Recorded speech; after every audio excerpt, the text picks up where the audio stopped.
সরকারি জায়গায় যদি সরকার নিয়ে যাবে, কিন্তু আমাদের এখানে যত লোক আছে অনেকেই কিন্তু আমরা বিপদগ্রস্ত আছি। আমরা ভূমিদস্যু, আমাদের দেশে ঘরবাড়ি নাই বা আমাদের সয় সম্পদ নাই, যার জন্য আমরা বস্তিতে বসবাস করতে এসেছি দীর্ঘ অনেক বছর, 30 থেকে 35 বছর ধরে এখানে অষ্টআশি পর থেকে অর্থাৎ বাসন থেকে এখানে মানুষ বসবাস করতেছে। যদি এদের জায়গায় যদি তারা নিয়ে যায় কিন্তু আমরা যে ক্ষতিগ্রস্ত মানুষগুলি আছে, আমাদেরকে বাংলাদেশ সরকারের মাধ্যমে একটা থাকার বাসস্থানের ব্যবস্থা করে দেখ, বা আমাদের এমন একটা অ্যাপার্টমেন্ট বা দেখ, বা আমরা সেখানে আমরা থাকতে পারি। যেমন এর আগে অনেকগুলো কোয়ার্টার দিয়ে গেছে, এর আগে অনেক গভর্নমেন্টের আন্ডারে অনেক কোয়ার্টার আছে, যেমন লালবাগে দিয়ে গেছে এরশাদ সাহেব গরিব মানুষের জন্য অনেক কোয়ার্টার দিয়ে গেছে।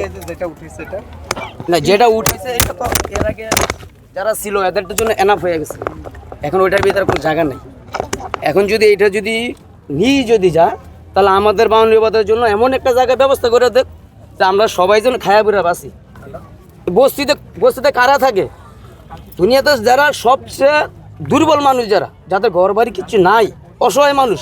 আর এইটাকে কোন দিয়ে অনেক মানুষ কিন্তু বড় লোকরা প্রোটোকল করে কথা বলে যে শালার বস্তির লোক অনেক খারাপ, কি জন্য কথাটা বলে? যারা এতিম অসহায় মিসকিন ছাড়া কিচ্ছু না, এই মিসকিনের জন্য এদেরকে এই কথাটা বলা হয়। আর না, আপনারা আইসেন, যাতে আপনার দলের সংগঠনের লোক আছে, আপনারা প্রশাসনের লোক আছেন, আপনাদের কাছে আমার একটি অনুরোধ, বা বিভিন্ন দলের বাংলাদেশের দল করার সবারই অধিকার আছে, আমি কারো দলের কথা বলি না, সবাই সম্মিলিত হয়ে একাধারে আইসা আমাদের এই গরিব অসহায় মানুষের জন্য একটা থাকার বাসস্থানের ব্যবস্থা করে দেন। যদি আপনার জায়গায় যে আপনারা নিয়ে আসেন, তা আমরা রাখতে পারবো না, যত সরকারি লোক, কিন্তু আমাদেরকে পেটে লাথি দিয়ে আমাদেরকে মেরে আপনারা কেউ নিয়েন না, কারণ আমরা অসহায়। আপনারা ইচ্ছা করলে আপনারা একটা তদন্ত কমিটি করতে পারেন, যতটা ক্ষতিগ্রস্ত লোক আছে তাদের গ্রামের বাড়িতে কি আছে, কয়টা ঘর আছে, কয়টা বাড়ি আছে, কতটুকু সম্পদ আছে, আপনারা যদি ইচ্ছা করলে আপনারা তদন্ত করতে পারেন। আমার মনে হয় না আমি যে কথাটা বলছি আমার কথাটা রাইট হবে। আপনাদের কাছে এইটাই, কারণ এখানে অনেক বছর যাবৎ এই আলোচনা চলতে আছে, অনেক বছর যাবৎ, আরো 18 থেকে 20 বছর আগের থেকে দেখতে আসি যে ভাঙ্গিয়া দিব ওইব হেইব না, আসল মধ্যে কিছু হয় না। কিন্তু এখন বর্তমান আমলে যে এভাবে একটা ঘটনা ঘটে যাবে আসলে কে কল্পনা করতে পারে না। আর ওই পাশে যে ভাঙ্গিয়া দিছে, ঠিক আছে, এর আগে সরকারও ভাঙ্গিয়া দিল, আগে একটা নোটিশ দিয়ে দিছে, 2 দিন টাইম দিয়েছে, তোমাদের এটা এই পর্যন্ত ভাঙ্গিয়া দিব, তোমাদের মাল সামানা সরায় নাও, তোমরা প্রস্তুতি নাও। হুট করে আইসা তারা ভাঙ্গিয়া দিছে, তার মানে এখানটা হচ্ছে কি লুটপাট। আগুনটা কিভাবে লাগলো? এখন আগুনটা কিভাবে লাগছে সঠিকভাবে এখনো পর্যন্ত কেউ কইতে পারে না। এখন পাবলিকের মুখে, অনেকের মুখ থেকে অনেকে যেভাবে বলতে পারতেছে, শুনতেছে এভাবে, কিন্তু এখানে একটা প্রত্যেকটা মানুষের মুখে একটা ধারণা যে আগুনটা কেউ আকাশীভাবে লাগায় না, ইচ্ছাগত পরিকল্পনিতভাবে।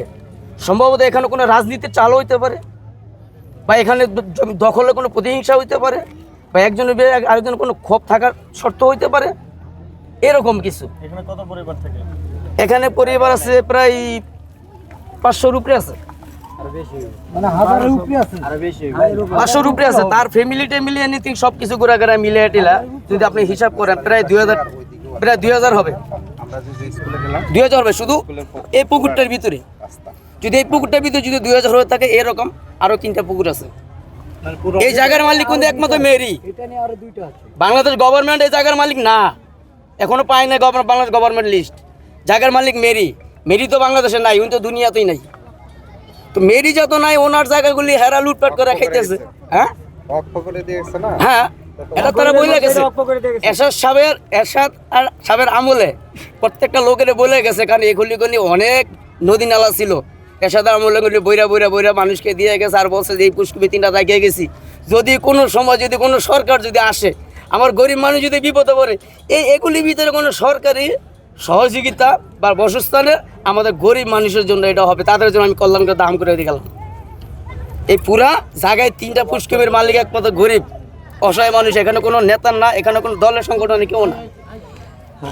এখন আপনারা আইসেন, আপনারা বিষয় বিবেচনা করে, আপনারা চিন্তা ভাবনা করে আপনারা তদন্ত করেন